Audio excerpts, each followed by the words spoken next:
Bagi teman-teman yang akan mengajukan sertifikasi FSC dengan kondisi perusahaan atau pabrik memiliki jasa di pihak lain, apakah jasa itu akan dilakukan audit oleh lembaga audit atau auditor? Maka jawabannya iya.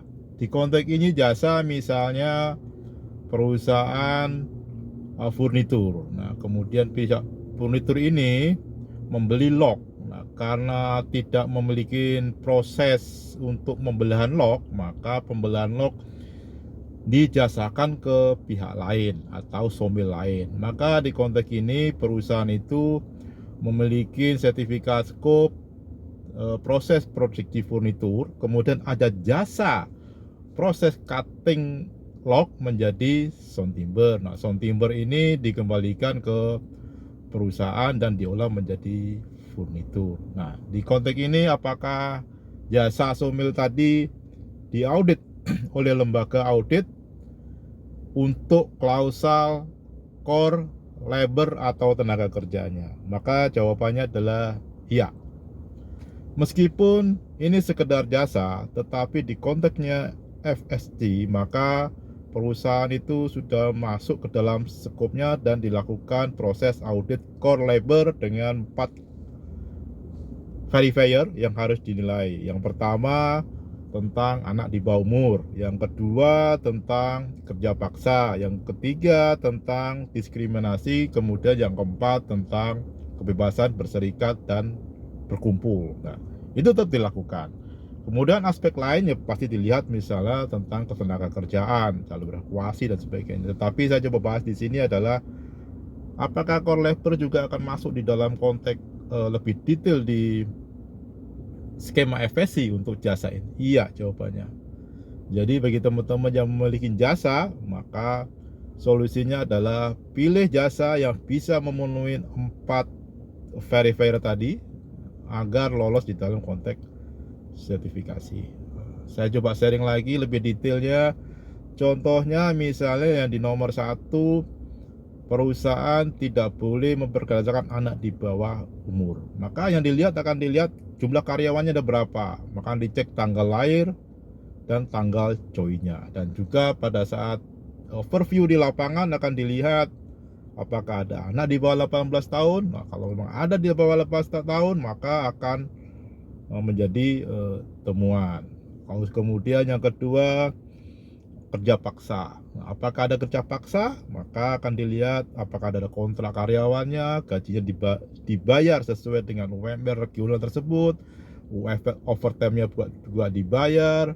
Kemudian apakah ada penahanan ijazah atau penahanan KTP atau mungkin simpan pinjam? Apakah ada? Jika ada, maka akan menjadi masalah. Nah, di dalam konteks ini lebih detail lagi, kerja paksa ini kalau di Indonesia itu pemahamannya adalah kayak kerja rodi di zamannya penjajahan ya. Namun di dalam konteks skema sertifikasi FSC bukan seperti itu. Jadi kerja paksa ini lebih ke forced labor modern lah, bahasa kerennya.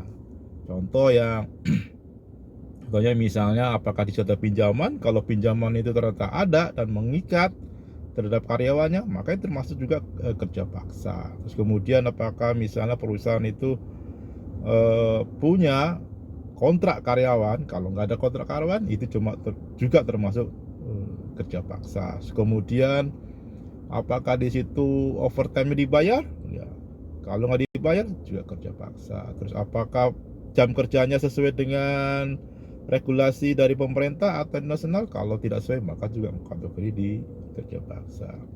Nah, kemudian diskriminasi yang ketiga. Ini diskriminasi tidak bicara seperti laki dan perempuan saja, tetapi lebih banyak aspek yang dilihat. Misalnya struktur organisasi itu apakah semuanya yang top manajemen itu dari satu etnis tertentu, atau mungkin dari keluarganya semuanya, atau mungkin semua jabatan dipegang oleh laki-laki. Itu juga kategori sebagai diskriminasi. Terus kemudian lowongan pekerjaan menyantumkan misalnya laki-laki maksimal umur sekian, itu juga kategori diskriminasi, atau mencantumkan lokasi, misalnya lokasi harus di Jakarta Selatan. Nah, itu juga kategori sebuah diskriminasi.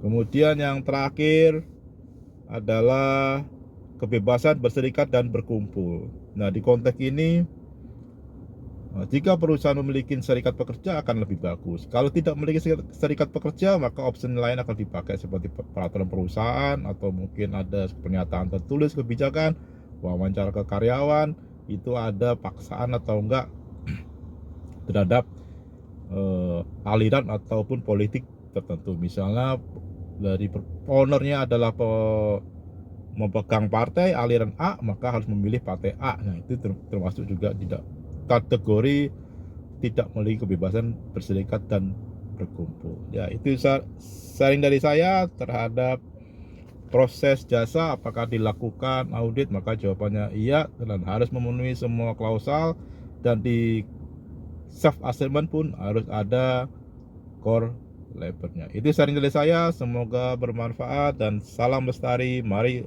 lestarikan hutan Indonesia.